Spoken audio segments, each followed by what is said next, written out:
नमस्कार। हमारे चैनल में आपका हार्दिक स्वागत है। करवा चौथ का व्रत। करवा चौथ का व्रत हर सुहागिन महिला के लिए बेहद खास होता है। इस दिन महिलाएं निर्जला व्रत करती हैं और रात्रि के समय चंद्रमा के दर्शन के बाद व्रत का पालन करती हैं।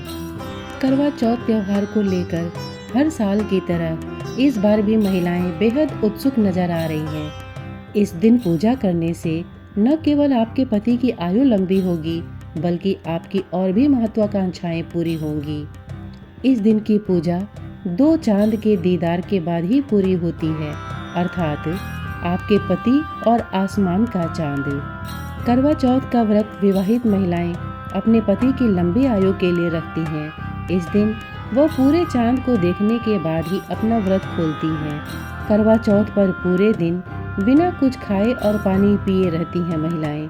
चंद्रोदय के बाद महिलाएं उगते हुए चांद को छलनी में घी का दिया रखकर देखती हैं और चंद्रमा को अर्घ्य देकर पति के हाथों पानी पीती हैं। इसके बाद ही उनका व्रत पूरा माना जाता है। यदि महिलाओं ने चांद देखने से पहले इस व्रत को तोड़ दिया तो यह व्रत खंडित हो जाता है। इसमें भगवान गणेश, भगवान शिव और माता पार्वती की पूजा की जाती है। आइए जानते हैं भारत के किन राज्यों में है करवा चौथ का व्रत का रुझान। भारत में हर साल मनाया जाने वाला करवा चौथ का त्योहार दिल्ली, उत्तर प्रदेश, राजस्थान, हिमाचल प्रदेश और हरियाणा राज्यों में काफी प्रचलित है। हालांकि कई जगह अविवाहित महिलाएं भी अच्छे पति की कामना के लिए ये व्रत रखती हैं। करवा चौथ में खाया जाने वाला भोजन करवा चौथ के दिन सूर्योदय से पहले जो सरगी खाई जाती है उसमें मठरी, मिठाई, काजू, किशमिश, ड्राई फ्रूट्स और अन्य पदार्थ शामिल होते हैं। इसके अलावा व्रत पूरे होने के बाद महिलाएं अपने परिवार के साथ छोले पूरी, शाही पुलाव जैसे अनेक स्वादिष्ट व्यंजनों का लुत्फ उठा सकती हैं। करवा चौथ पूजा की विधि। इस दिन सभी महिलाएं नए वस्त्र पहनकर, गहने पहनकर तैयार होती हैं। वह मेहंदी लगे हाथों से थाली सजाती हैं, जिसमें घी का दीपक, धूप, अगरबत्ती, फल फूल होते हैं। साथ में पानी का लोटा होता है। पूजा सामग्री एकत्रित करने के बाद भगवान गणेश जी की पूजा के बाद उनमें से एक महिला सभी को करवा चौथ की कथा सुनाती है। सभी महिलाएं पूजा सुनने के बाद एक दूसरे से अपनी थाली बदलती हैं और भगवान से प्रार्थना करती हैं कि उनके पति की आयु लंबी हो। करवा चौथ व्रत की कथा सुनने के बाद महिलाएं भगवान गणेश, भगवान शिव और माता पार्वती को फूल फल चढ़ाकर घी के दीपक से आरती करती हैं। पूजा समाप्त होने के बाद लोटे के जल को सूर्यास्त होने से पहले सूर्य भगवान को चढ़ाती हैं। बाद में सभी महिलाएं चांद के दीदार से पहले परिवार वालों के लिए पकवान बनाना शुरू कर देती हैं, ताकि रात को चांद देखने के बाद वह पूरे परिवार सहित भोजन ग्रहण कर सके। आइए जानते हैं कि करवा चौथ की पूजा का शुभ मुहूर्त क्या है। चतुर्थी तिथि प्रारंभ हो रही है 31 अक्टूबर 2023 को रात्रि 9:30 पर और चतुर्थी तिथि समाप्त हो रही है 1 नवंबर 2023 को रात्रि 9:19 तक। कब है करवा चौथ? 1 नवंबर 2023 को करवा चौथ का व्रत रखा जाएगा।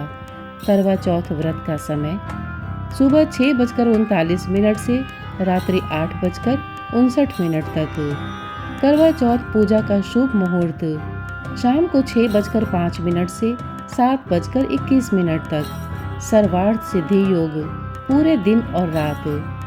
करवा चौथ के व्रत में प्रातः पूजा के समय इस मंत्र के जप से व्रत प्रारंभ किया जाता है।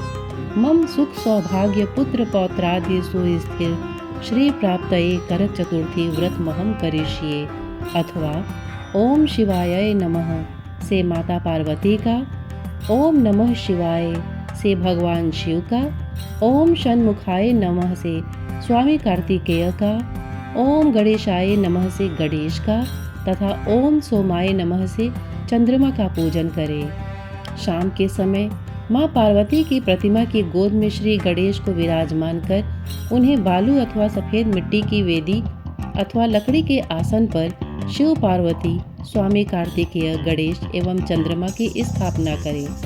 मूर्ति के अभाव में सुपारी पर नाड़ा बांधकर देवता की भावना करके स्थापित करें। इसके बाद माँ पार्वती का सुहाग सामग्री आदि से श्रृंगार करें।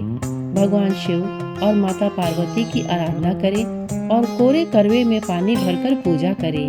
एक लोटा, एक वस्त्र और एक विशेष करवा दक्षिणा के रूप में अर्पित करें। सौभाग्यवती स्त्रियां पूरे दिन व्रत कर व्रत की कथा का श्रवण करें। चंद्रोदय के बाद चांद को अर्घ्य देकर अपने पति के हाथ से जल एवं मिष्ठान खाकर व्रत खोलें। करवा चौथ की कथा। बहुत समय पहले की बात है। एक साहूकार के 7 बेटे और उनकी एक बहन करवा थी। सातों भाई अपनी बहन से बहुत प्यार करते थे, यहाँ तक कि वे पहले खाना उसे खिलाते और बाद में स्वयं खाते थे। एक बार उनकी बहन ससुराल से मायके आई हुई थी।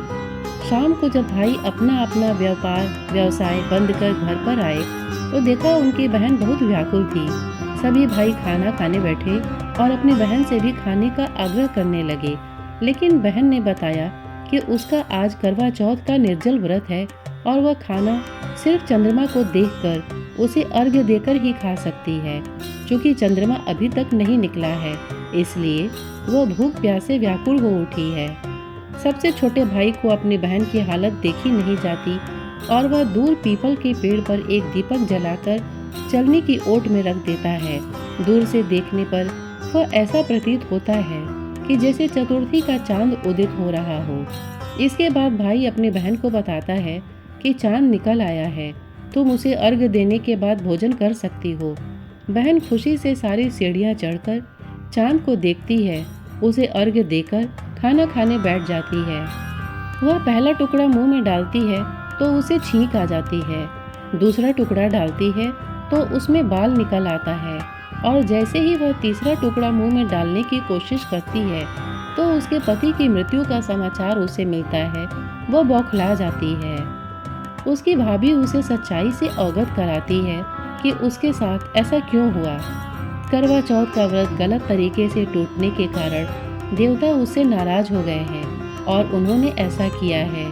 सच्चाई जानने के बाद करवा निश्चय करती है कि वह अपने पति का अंतिम संस्कार नहीं होने देगी और अपने सतीत्व से उन्हें पुनर्जीवन दिलाकर रहेगी। वह पूरे 1 साल तक अपने पति के शव के पास बैठी रहती है, उसकी देखभाल करती है। उसके ऊपर उगने वाली सुई नुमा घास को वह एकत्रित करती जाती है। 1 साल बाद फिर करवा चौथ का दिन आता है।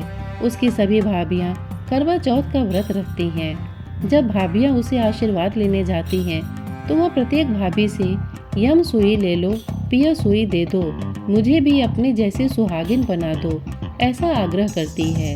लेकिन हर बार भाभी उसे अगली भाभी से आग्रह करने को कहकर चली जाती है। इस प्रकार जब 6ठे नंबर की भाभी आती है तो करवा उससे भी यही बात दोहराती है। यह भाभी उसे बताती है कि चूंकि सबसे छोटे भाई की वजह से उसका व्रत टूटा था, अतः उसकी पत्नी में ही शक्ति है कि वह तुम्हारे पति को दोबारा जीवित कर सकती है। इसलिए जब वह आए तो तुम उसे पकड़ लेना और जब तक वह तुम्हारे पति को जिंदा न कर दे उसे नहीं छोड़ना। ऐसा कहकर वह चली जाती है। सबसे अंत में छोटी भाभी आती है। करवा उससे भी सुहागिन बनने का आग्रह करती है, लेकिन वह टाल मटोली करने लगती है। इसे देख करवा उन्हें जोर से पकड़ लेती है और अपने सुहाग को जिंदा करने के लिए कहती है। भाभी उसे छुड़ाने के लिए नोचती है, खसुटती है, लेकिन करवा नहीं छोड़ती है। अंत में उसकी तपस्या को देख भाभी पसीज जाती है और अपनी छोटी उंगली को चीरकर उसमें से अमृत उसके मुंह में डाल देती है। करवा का पति तुरंत श्री गणेश कहता हुआ उठ बैठता है। इस प्रकार प्रभु कृपा से उसकी छोटी भाभी के माध्यम से करवा को अपना सुहाग वापस मिल जाता है। हे श्री गणेश, माँ गौरी, जिस प्रकार करवा को चिर सुहागिन का वरदान आपसे मिला है, वैसा ही सब सुहागिनों को मिले। श्रोतागण, प्रस्तुत जानकारी आपको कैसी लगी हमें कमेंट करके अवश्य बताइएगा। साथ ही इतने धैर्य से इसे सुनने के लिए आपने अपना बहुमूल्य समय दिया, इसके लिए आपका बहुत बहुत धन्यवाद। नमस्कार।